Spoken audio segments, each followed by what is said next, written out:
That strange part of the election cycle where people are beginning to announce for judicial benches.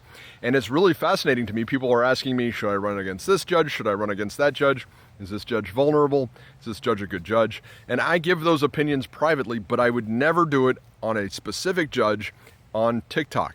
And the reason is because whenever I'm in front of a judge, my client is the most important person. It's not me, it's not my TikToks, it's not any of those things. It should be the client that is the most important person.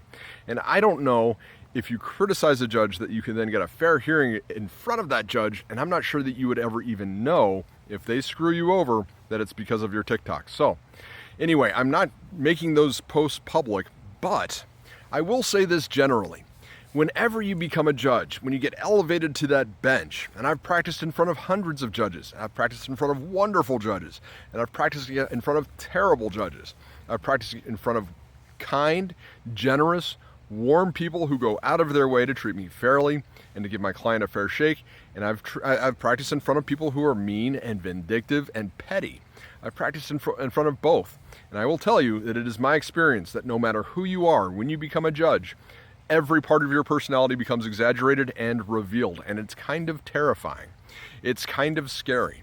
As lawyers, we sometimes joke that there's a powder in the robe. When you put it over your head, you inhale it, and you get judgeitis, you get robitis.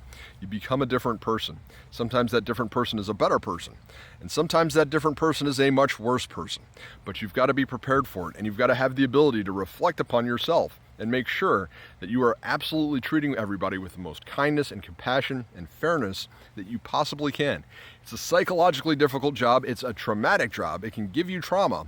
And so you need to be very careful when making that decision to run for a judicial bench.